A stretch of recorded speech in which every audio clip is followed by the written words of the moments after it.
Close your eyes and drift with me as we step quietly through the thick wooden doors of a medieval castle. Inside, torches flicker against the stone walls, their flames dancing gently in the chill air. The sound of footsteps echoes across the long corridors, where tapestries hang to keep out the draught. Somewhere beyond these halls lies the chamber of a princess. Not a princess of fairy tales, but a princess of flesh and blood, living centuries ago, bound by duty, tradition, and the unchanging rhythm of her daily life. Tonight, we will walk beside her. We will see what her days were truly like.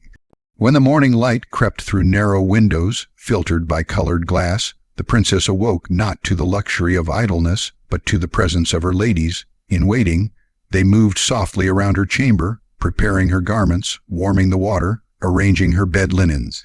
She opened her eyes slowly, for the castle was often cold, even in summer. The stone walls held the chill, and only heavy blankets offered comfort through the night.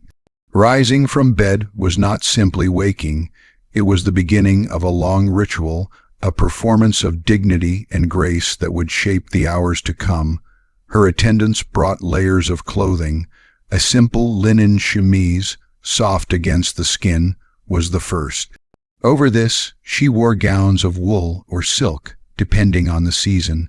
If her family was wealthy and powerful, and most royal families were, those gowns might be embroidered with gold thread, decorated with pearls, or dyed in deep, costly colors that spoke of status.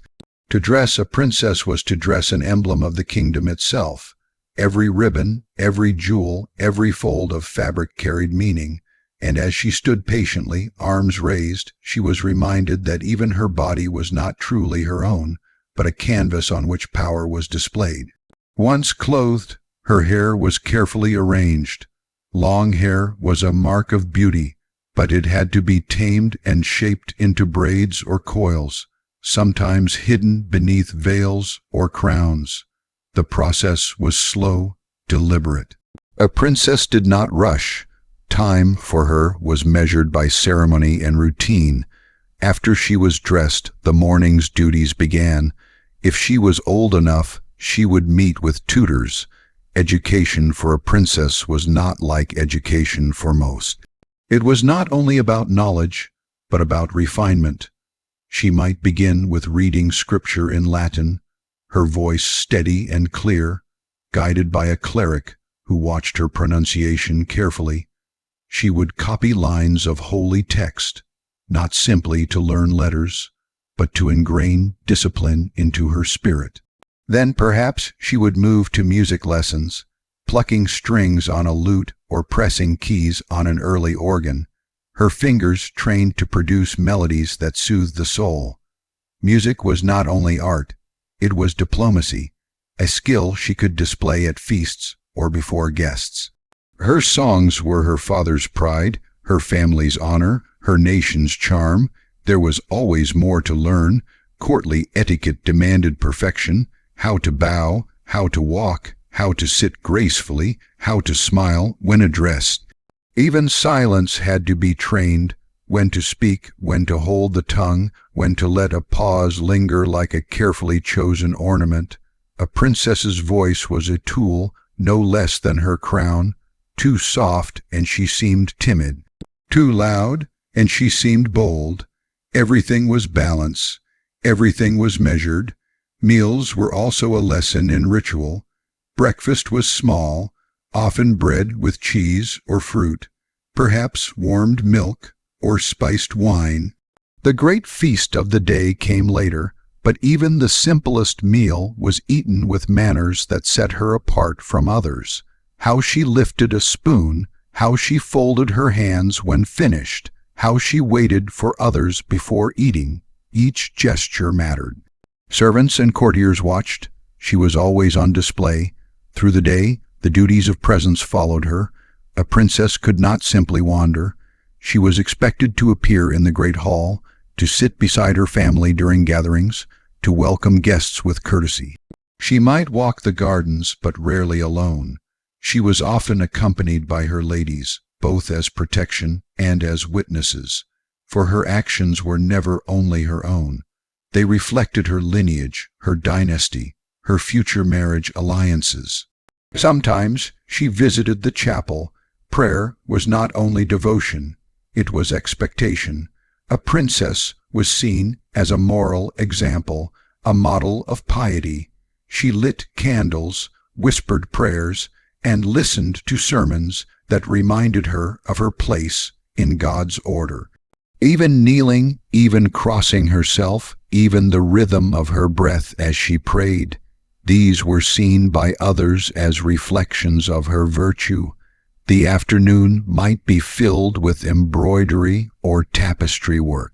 To us, it might seem simple craft, but in her hands, needle and thread carried political weight.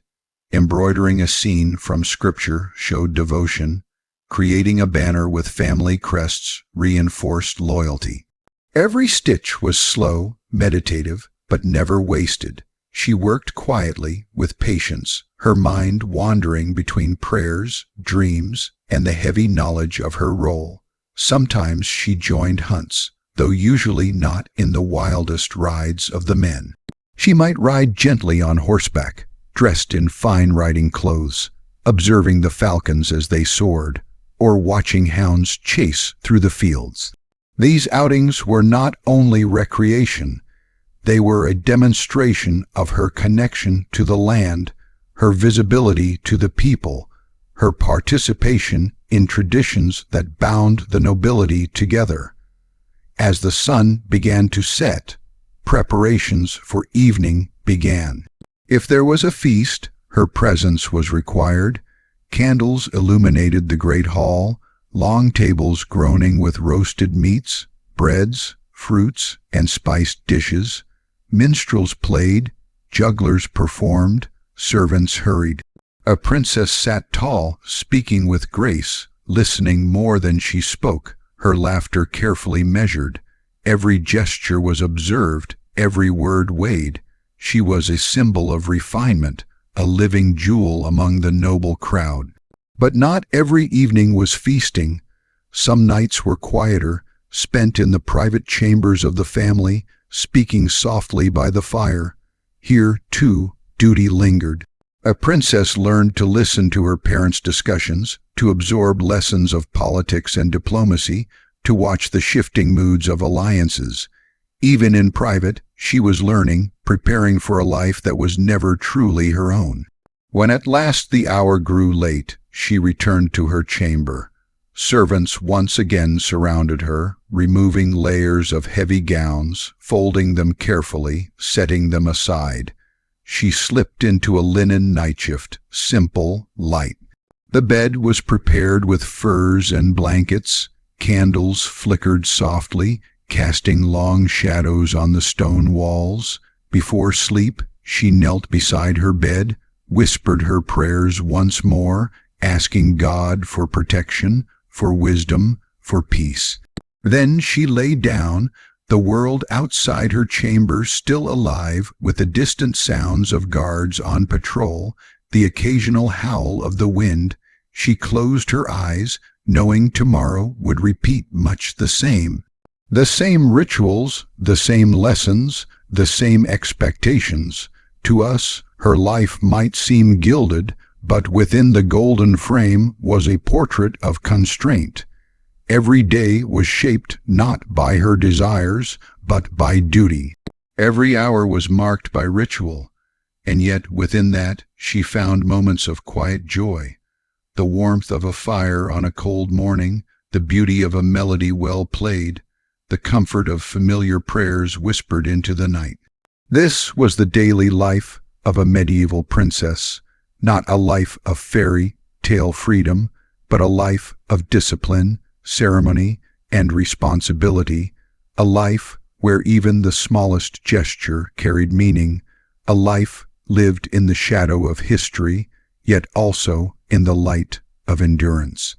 And so, as you listen, let your mind wander through those long stone halls, where the air is cool and still, where the glow of torches guides you, where the echoes of footsteps fade into silence. Rest now, as the princess rests. Drift gently into sleep, carrying with you the calm of her steady days, the patience of her routines, and the quiet strength that sustained her century after century.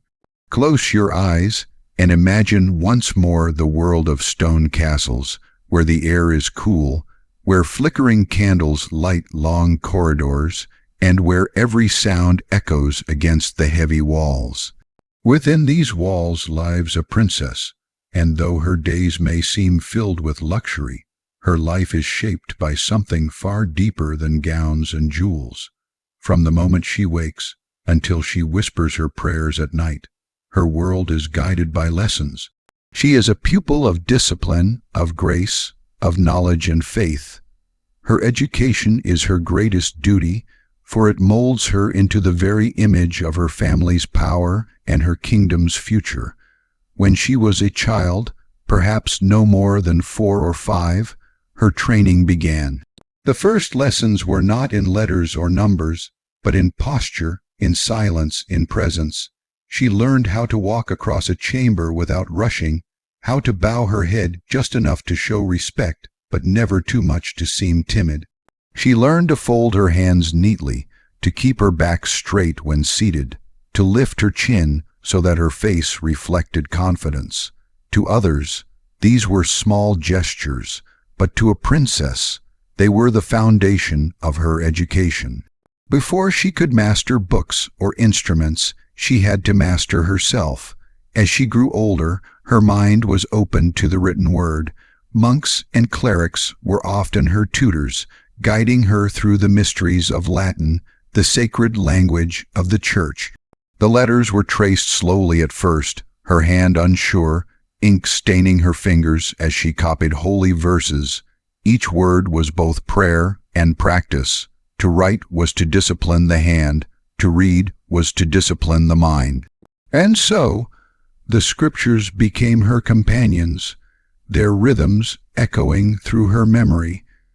She learned not just to repeat them, but to pronounce them with clarity, to chant them softly in the quiet of the chapel, her voice like a small flame flickering in the dark. But the education of a princess went beyond scripture. She was taught the stories of heroes and saints, of kings and queens who had ruled before her.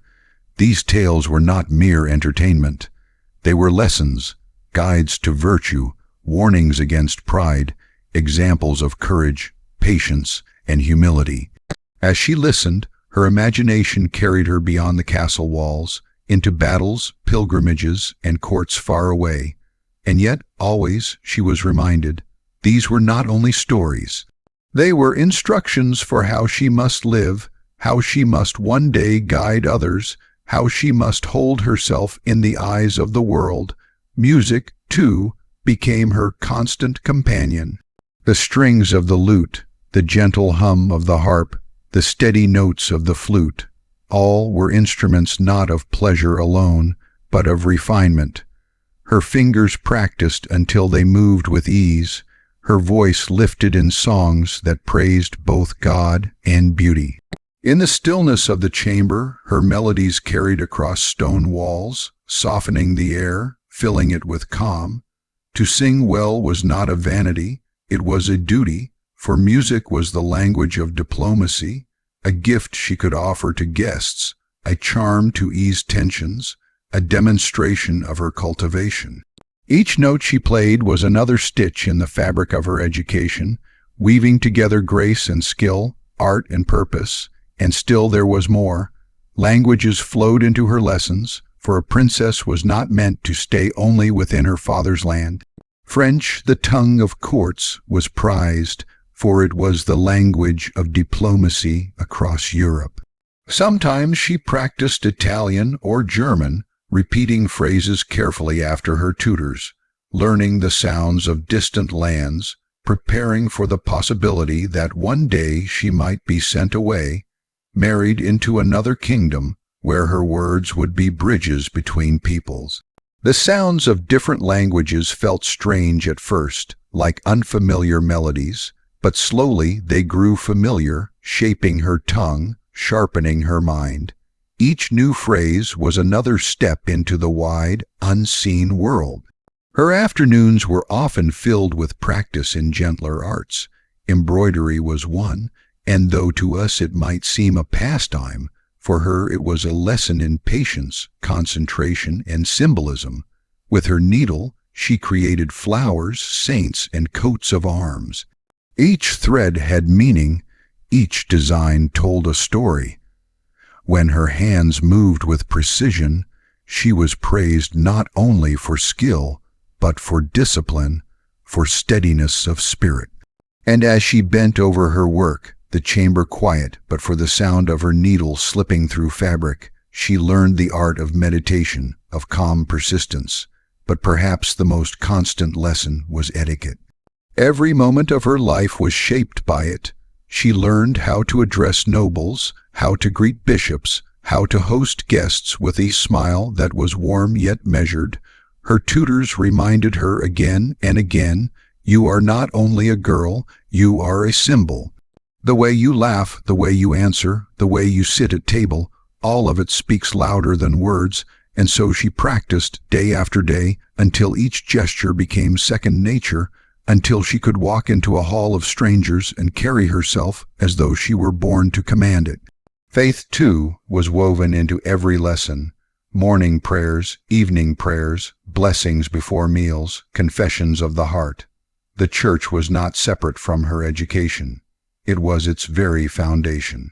She was taught that every skill, every talent, every word she learned must serve God and her family.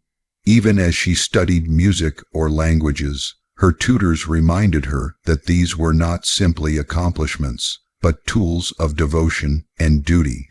Her voice was to sing hymns, her words to inspire peace, her posture to reflect virtue. To be educated was not to seek herself, but to give herself fully to her role.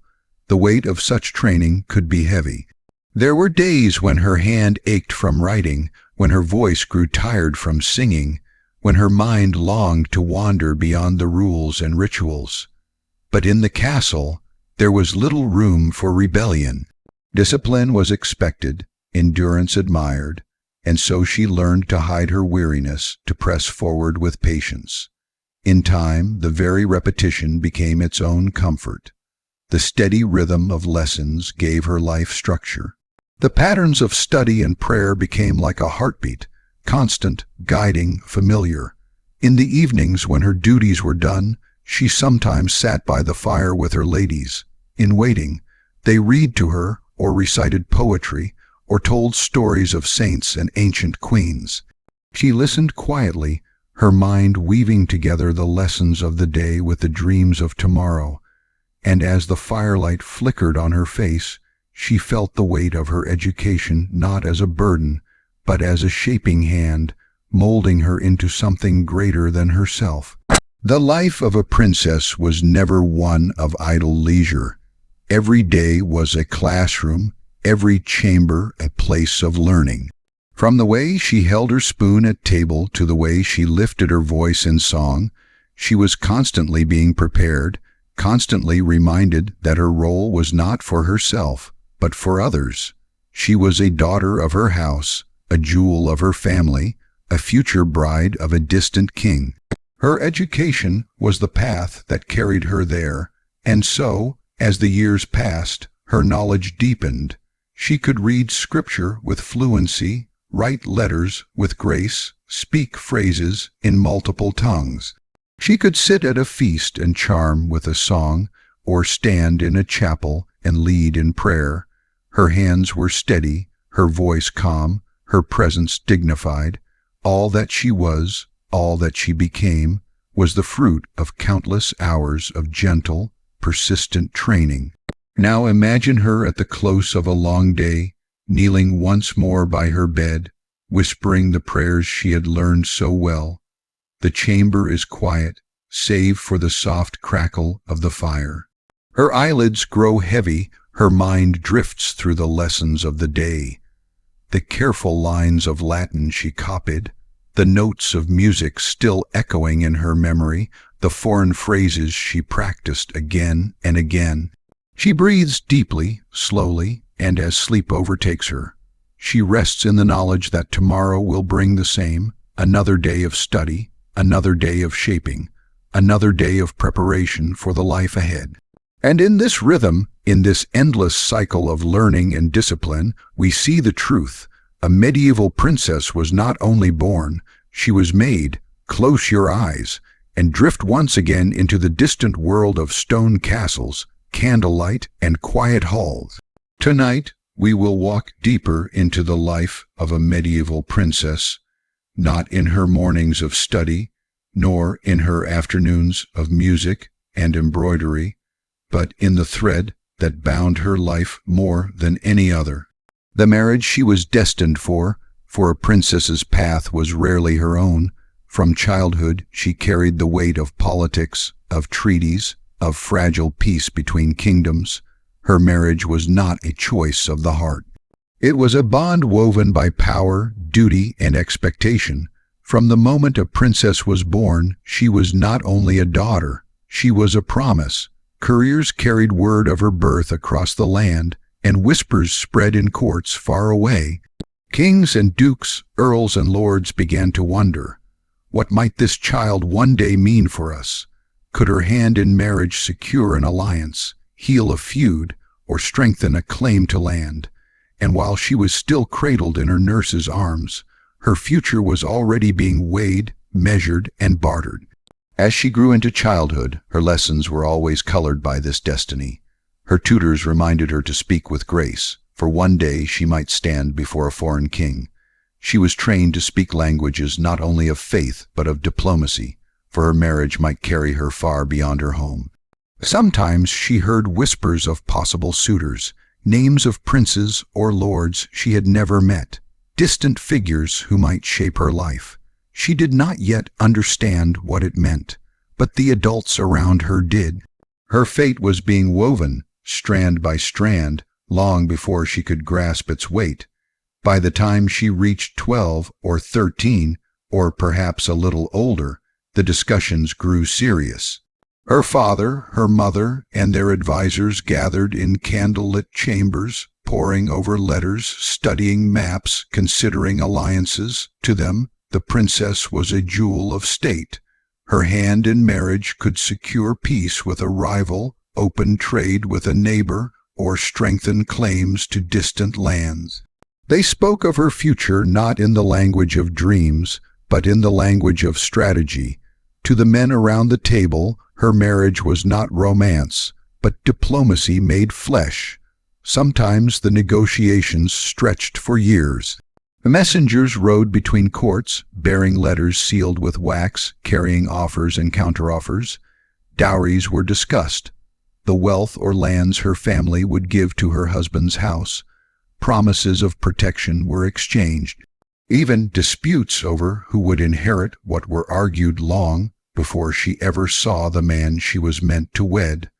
When at last an agreement was made, the announcement came not as a surprise to the princess, but as a solemn moment of duty. She might hear that she was betrothed to a prince from another land, perhaps far away across the sea. She might learn that her future husband was twice her age, or that he had already been married, or that he was someone she had never laid eyes upon. Her heart was rarely asked for permission. Instead, she bowed her head and accepted, for this was her calling. She was not marrying for herself. She was marrying for her family, her people, her kingdom. And so the preparations began. From the moment her betrothal was declared, her daily life shifted. Her lessons turned more toward the customs of her future husband's land. If he was French, she practiced her French more often. If he was Italian, she learned their songs, their gestures, their ways of court.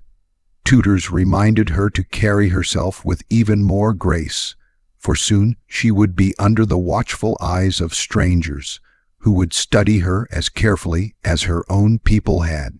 The very gowns she wore began to change, embroidered with symbols that connected her house to the house she would soon join. Then came the day of departure. If her marriage carried her to another kingdom, the leaving was heavy with sorrow. She embraced her mother, her sisters, perhaps her younger brothers. she looked once more upon the halls where she had grown, upon the faces she knew, and then stepped into the carriage or mounted her horse. Behind her trailed servants, ladies, in waiting, priests and guards. Before her lay a road of duty, a journey away from childhood, away from the only home she had ever known.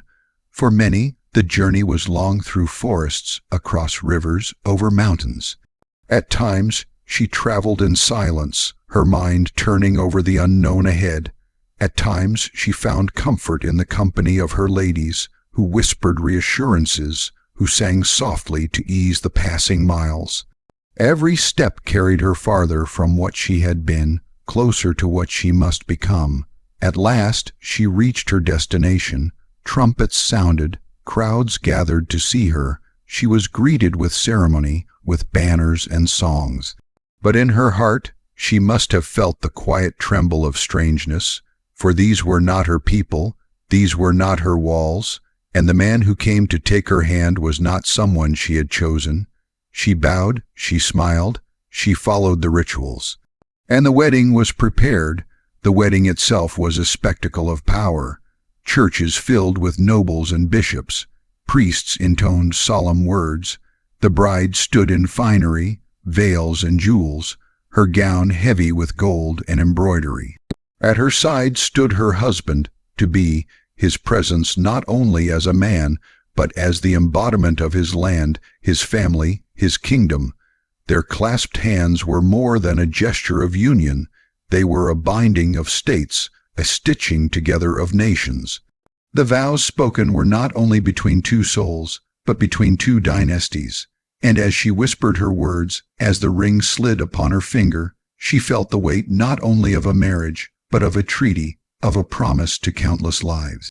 And yet, within all this formality, there was still the tender heartbeat of humanity. Perhaps she glanced into his eyes, searching for kindness. Perhaps he spoke to her softly when the ceremony ended, reminding her that though duty brought them together, they were still man and woman, bound now by God and promise. Some marriages grew into companionship, into mutual respect, even into love. Others remained cold, distant, filled with duty but little warmth. This too was her fate, uncertain, uncontrollable. In the days after the wedding, she entered her new home. The halls were unfamiliar, the language around her sometimes strange. She was surrounded by courtiers who measured her every movement, who studied her smile, her manners, her words. She was not only a wife now, she was a symbol of alliance. To falter was to risk offense. To shine was to bring honor to her family and her new land, and so with calm grace she settled into her role. Her duties as a wife were many. She was expected to bear children, especially sons, who would carry on the dynasty, secure the succession, and strengthen the bond between the two kingdoms. Each birth was a matter not only of family joy, but of politics. Each child carried the weight of treaties of peace of the future, and as she cradled her newborn, she knew that her role as mother was as political as her role as bride. Through all of this, the princess, now queen or duchess or lady, lived a life marked by sacrifice. She had left behind her home, her family, her language, to serve a cause greater than herself. And yet, within that sacrifice, there was also strength. She learned to adapt, to find dignity in duty, to shape her new court with grace. Her arranged marriage might have been chosen for her, but within it she carved her own space, her own influence, her own legacy. And as the years passed, those who looked upon her saw not only the bride who had been given away, but the woman who had endured, who had stood in the quiet heart of politics, who had turned duty into power and sacrifice into strength. Now imagine her at night, when the halls are silent, when the candles burn low, when she kneels by her bed in prayer. Perhaps she prays for her family far away, for the land she left behind. Perhaps she prays for peace between the kingdoms, that her marriage may indeed bring harmony.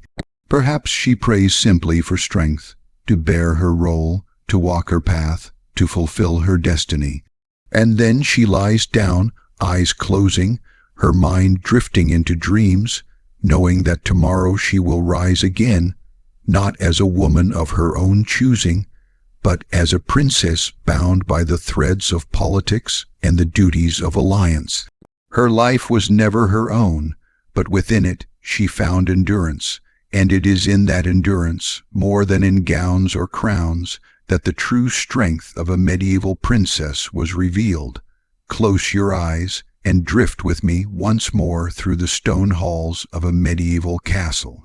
The air is still, the torches glow faintly, and somewhere, within a chamber filled with the soft perfume of dried herbs and flowers, a princess sits in the gentler hours of her day.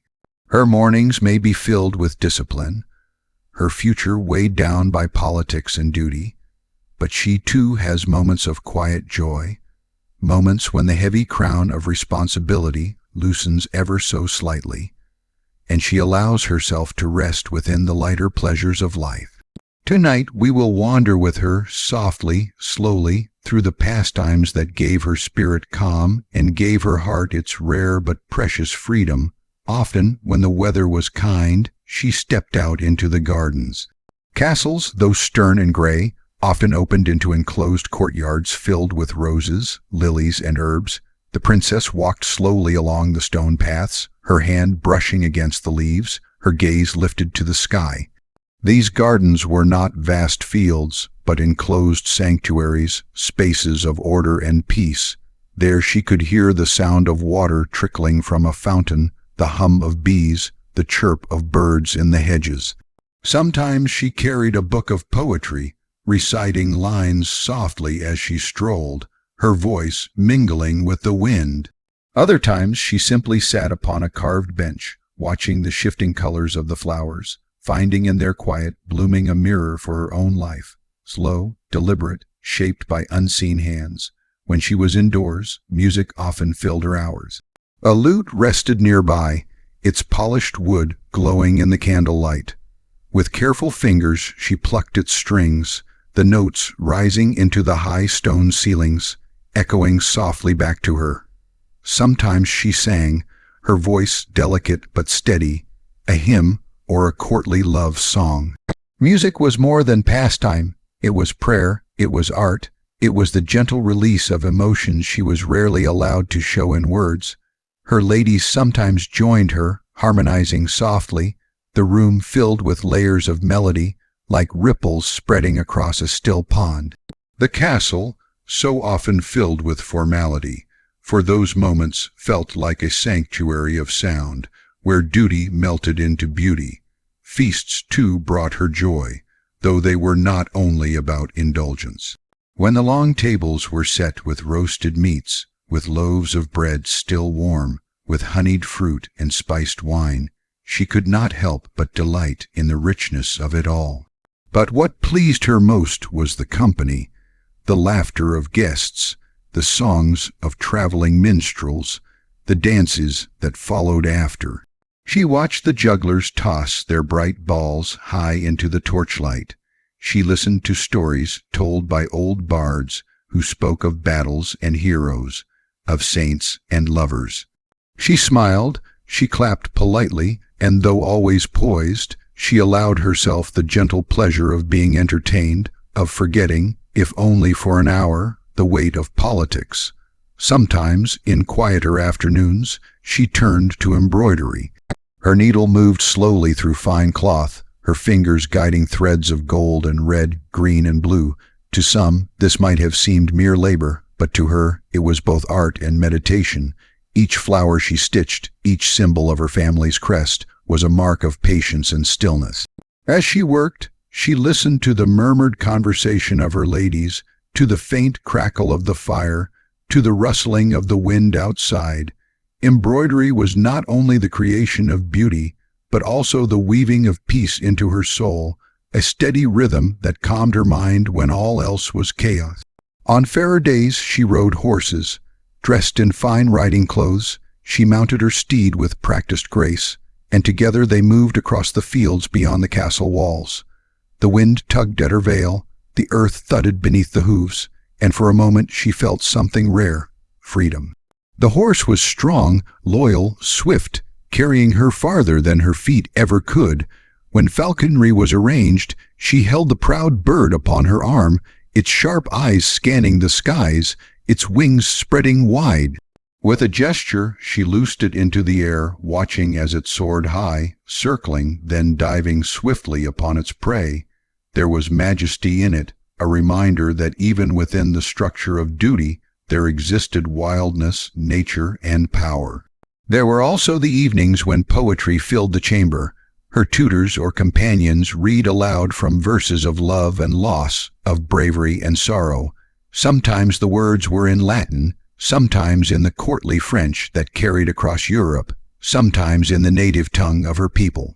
She listened with half-closed eyes, letting the rhythm of the poetry wash over her, her thoughts drifting between the lines, weaving them into her own quiet reflections.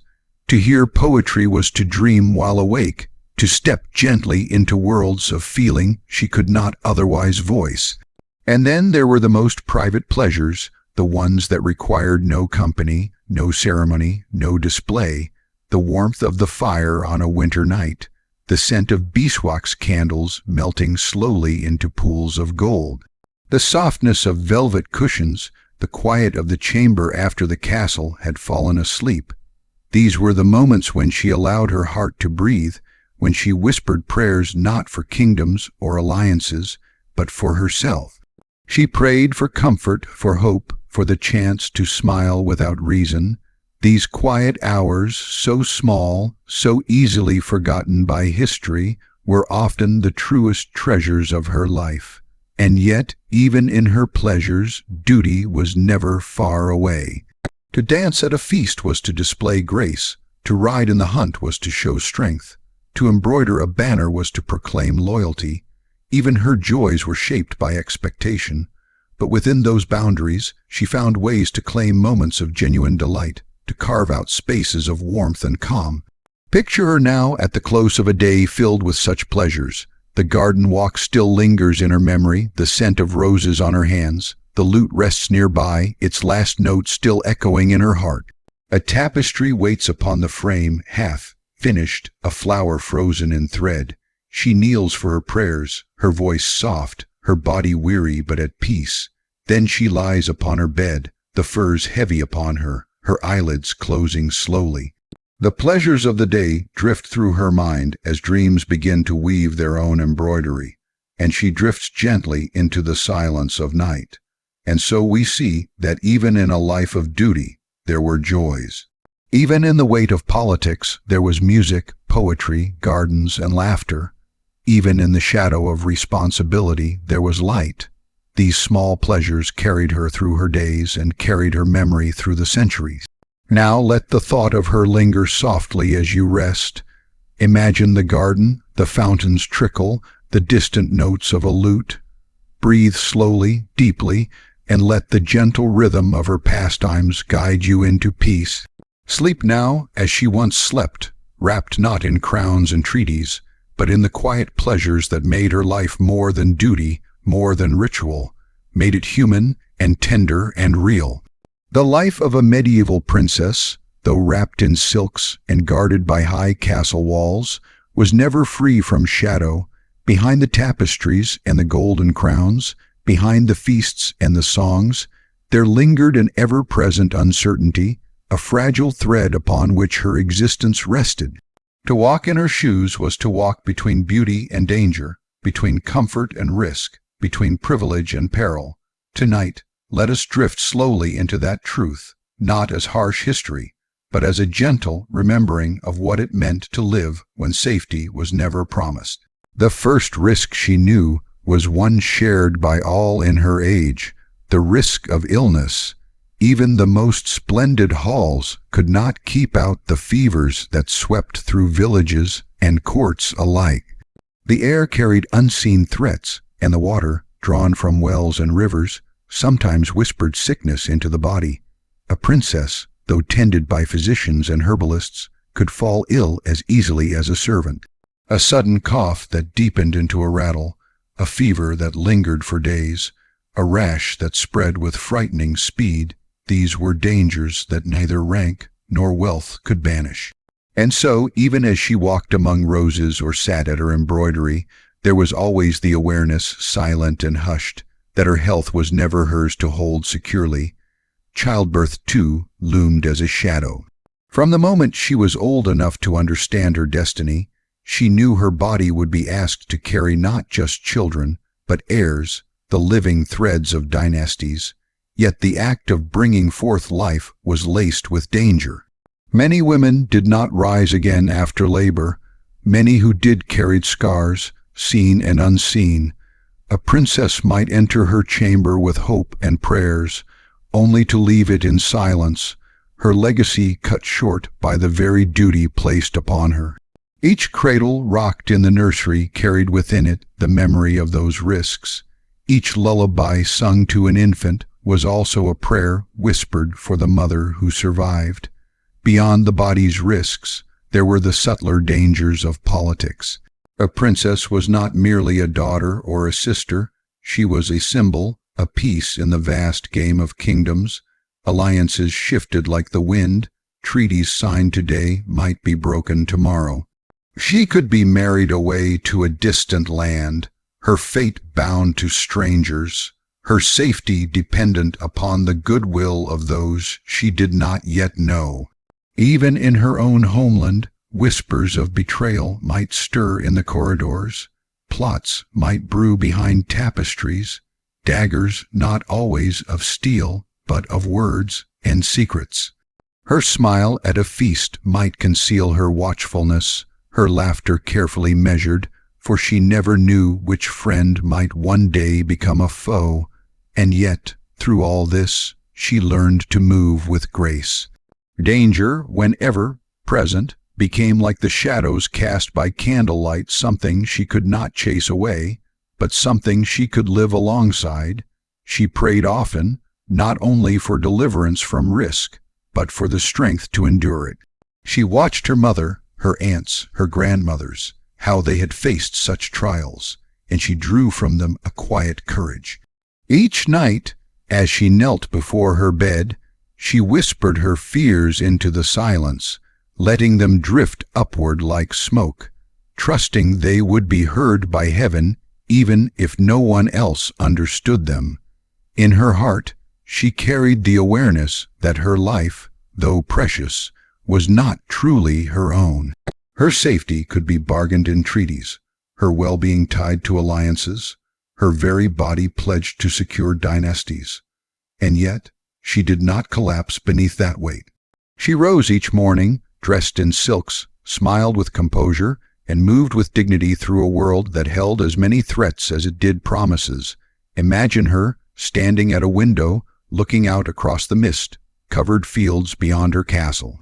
She knows that bandits roam those woods, that wars are fought in those valleys, that plague sometimes sweeps through villages unseen. She knows that in her very chamber, childbirth could call her into its peril. And yet, she breathes deeply of the morning air. She places her trust in God, in the strength of her household, in the fragile yet enduring hope that has always carried women through uncertain times. These risks did not steal away her joys, but they gave them sharper meaning. A song sung in the great hall was sweeter because she knew it might not come again. The laughter of her ladies was dearer because tomorrow was never promised. The birth of a healthy child was celebrated all the more, for it was both miracle and triumph. In this way, the challenges she faced did not strip her of life's beauty, but deepened her gratitude for each tender moment. And so, as the candles burn low and we drift further into her world, let us remember, her life was not just crowns and ceremonies. It was a life lived on the edge of uncertainty, with dangers close at hand, yet met with quiet strength. She carried those risks as one carries a cloak heavy, yes, but woven into her very existence. And with each step she took, she showed that even within fragility, there could be resilience, and even within risk, there could be grace. The night always came softly to the stone walls of a medieval castle. The torches along the corridors flickered with weary flames, their light bending against the tapestries and glinting faintly on the metal of armored guards who stood watch. For a princess, this was the hour of retreat, the gentle descent from the duties of the day into the stillness of her chamber. And though her chamber might be richly adorned, it was never the silk or velvet that brought her peace. It was the rhythm of prayer, the nightly reflection that anchored her soul in a world that could shift and crumble without warning. When the last notes of the day's music faded and the hall fell into silence, she walked the path back to her private room. Often accompanied by a few trusted ladies, she stepped quietly, her gown whispering across the stone floor, the sound as soft as a sigh. Behind her, the echoes of laughter from the feast might still linger, but already her heart turned inward. The closer she came to her chamber, the more she felt the day lifting from her shoulders, as if the corridors themselves drew her toward rest, toward solitude, toward that sacred space where she could meet her thoughts and her God. Once within her chamber, the world grew smaller. Candles glowed on the bedside table. The scent of beeswax drifted through the air, mingled with the faint trace of lavender or rosemary placed to soothe her spirit. The heavy curtains muffled the sounds of the night watch outside.